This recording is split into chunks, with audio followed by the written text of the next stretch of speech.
The Parliament of Northern Ireland was the Home Rule legislature of Northern Ireland, created under the Government of Ireland Act 1920, which sat from the 7th of June 1921 to the 30th of March 1972, when it was suspended with the introduction of Direct Rule. It was subsequently abolished under the Northern Ireland Constitution Act 1973. The Parliament of Northern Ireland was bicameral, consisting of a House of Commons with 52 seats, and an indirectly elected Senate with 26 seats. The sovereign was represented by the Governor, who granted royal assent to Acts of Parliament in Northern Ireland, but executive power rested with the Prime Minister, the leader of the largest party in the House of Commons.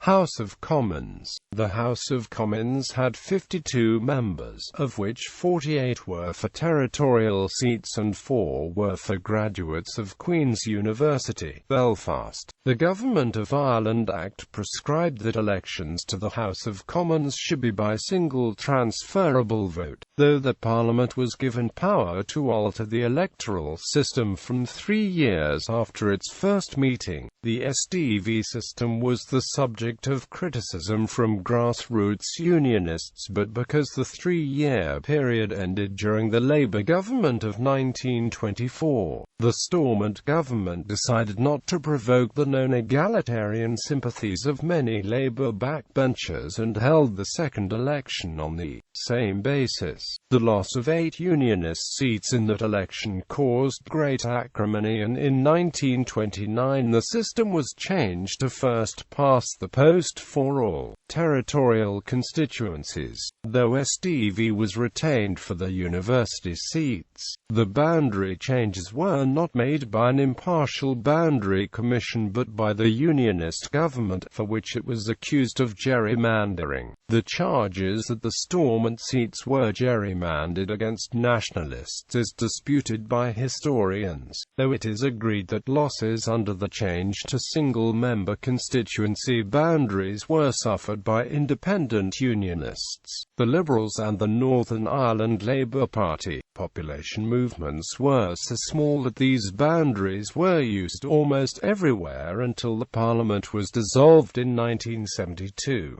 In 1968, the government abolished the Queen's University constituency and created 4 new constituencies in the outskirts of Belfast where populations had grown. This change helped the Unionists, as they held only 2 of the university seats but won all 4 of the newly created seats. There had, however, long been calls from outside unionism to abolish the graduate franchise and to have one person, one vote. Senate. The Senate was a last-minute addition to the Parliament, after the original plans for a single Senate covering both the Stormont and Dublin Parliaments were overtaken by events. 24 senators were elected by the House of Commons using the single transferable vote. The elections were carried out after each general election, with 12 members elected for 2 parliaments each time. The other 2 seats were held ex officio by the Lord Mayor of Belfast and the Mayor of Londonderry. The Senate generally had the same party balance as the House of Commons, though abstaining parties and very small parties were not represented. Because of this, and its dependence on the House of Commons for election, it had virtually no political impact. The Crown. The British monarch was originally to have been represented in both Northern Ireland and Southern Ireland by the Lord Lieutenant of Ireland. However, the replacement of Southern Ireland by the Irish Free State led to the abolition of the post of Lord Lieutenant. Instead, a new office, Governor of Northern Ireland, was created on the 12th of December 1922. Location. Initially the Parliament met in Belfast's City Hall, but moved immediately to the Presbyterian Church's Assemblies College, where it remained during the period 1921 to 32. The Commons met in the college's Gamble Library and the Senate in the chapel. In 1932, Parliament moved to the new purpose-built Parliament buildings, designed by Arnold Thornley, at Stormont, on the eastern outskirts of the city.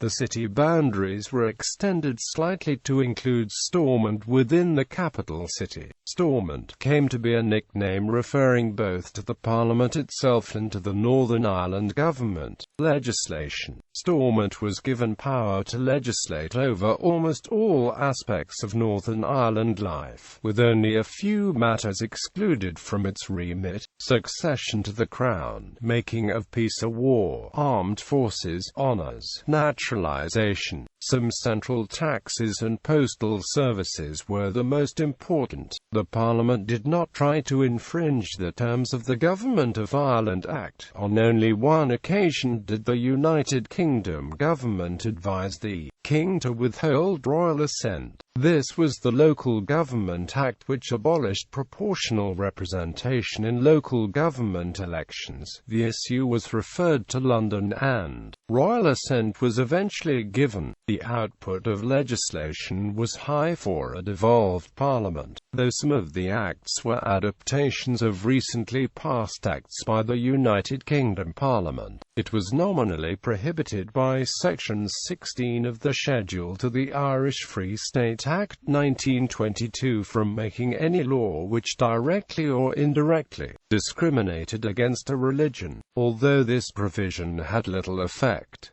Brief history. The 1921 general election was explicitly fought on the issue of partition, being in effect a referendum on approval of the concept of a Northern Ireland administration. Thereafter, general election timing was up to the Prime Minister. Elections almost always took place at a time when the issue of partition had been raised in a new crisis. This generally guaranteed the loyalty of Protestant voters to the Unionist Party. Independent Unionist candidates and the Northern Ireland Labour Party were usually accused of being splitters or dupes of the Nationalists. The 1925 general election was called to tie in with the expected report of the Boundary Commission required by the Anglo-Irish Treaty of 1922. The Boundary Commission was expected to recommend the transfer of many border areas to the Irish Free State, and the Unionist election slogan was, "Not an inch." They lost 8 seats in Belfast and County Antrim, where the issue of the border had far less resonance. Sinn Féin had fought in 1921, but by 1925 was suffering the effects of its split over the Anglo-Irish Treaty. Éamon de Valera's Sinn Féin fought his Republicans but won only 2 seats.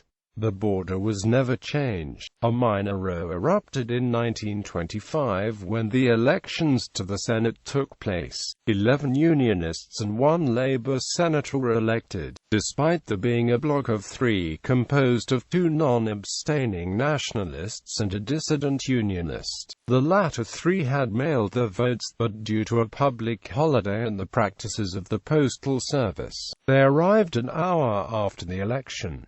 Requests for a recount were denied. From later in 1925 to 1927, the Nationalist Party members took their seats for the first time. For the 1929 general election, the Unionists replaced the proportional representation system blamed for the bad performance in 1925. The new boundaries set the pattern for politics until Stormont was abolished. The Unionists never fell below 33 seats. In the 1930s, the phrase "a Protestant Parliament for a Protestant people" was a debated term. The 1938 general election was called when the Prime Minister of the United Kingdom, Neville Chamberlain, was negotiating a settlement of outstanding disputes with Éamon de Valera, whose new constitution laid claim to Northern Ireland, and the 1949 election was called when the Irish government declared itself a republic. During the Second World War, the Stormont government called on Westminster to introduce conscription several times. As this was already the case in Great Britain, the British government consistently refused, remembering how a similar attempt in 1918 had backfired dramatically. As national nationalist opposition made it unworkable. Much of the population of serving age were either in essential jobs or had already joined up voluntarily, making the potential yield of conscription low. 1965 saw a significant change, in that the nationalists accepted office as the official opposition. This was intended as a reward for the attempts made by Terence O'Neill to end discrimination against Catholics and normalize relations with the Republic. However, the Unionists split over O'Neill's tentative reforms at the 1969 general election, and Ian Paisley's Protestant Unionist Party began to win by-elections. The new Nationalist Party, the Social Democratic and Labour Party, withdrew from Stormont in July 1971 over the refusal of an inquiry into Royal Ulster Constabulary actions in Derry. Stormont was abolished and direct rule from Westminster was introduced in March 1972, just 6 weeks after Bloody Sunday, when the Unionist government refused to hand over responsibility for law and order to Westminster. In its 50-year history, only one piece of legislation was passed that was introduced by a nationalist member, the Wild Birds Protection Act. In October 1971, as the troubles worsened, Gerard New had been appointed as a junior minister at Stormont, in an attempt to improve community relations. 50 years after it came into existence, New was the first Catholic to serve in a Northern Ireland government, but because he was neither an MP nor a senator, his appointment could last only 6 months.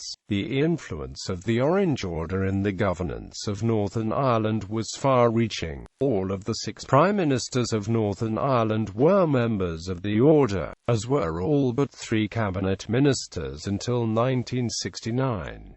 3 of the ministers later left the order, one because his daughter married a Catholic, one to become Minister of Community Relations in 1970, and the third was expelled for attending a Catholic religious ceremony. Of the 95 Stormont MPs who did not become cabinet ministers, 87 were Orangemen. Every Unionist senator, with one exception, between 1921 and 1969 was an Orangeman. One of these senators, James File, was suspended from the order for 7 years for visiting nationalist MP Joe Devlin on his deathbed. A fully digitized copy of the Commons debates is available online.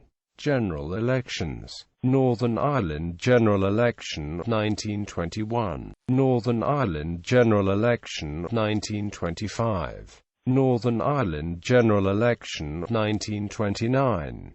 Northern Ireland General Election 1933. Northern Ireland General Election 1938.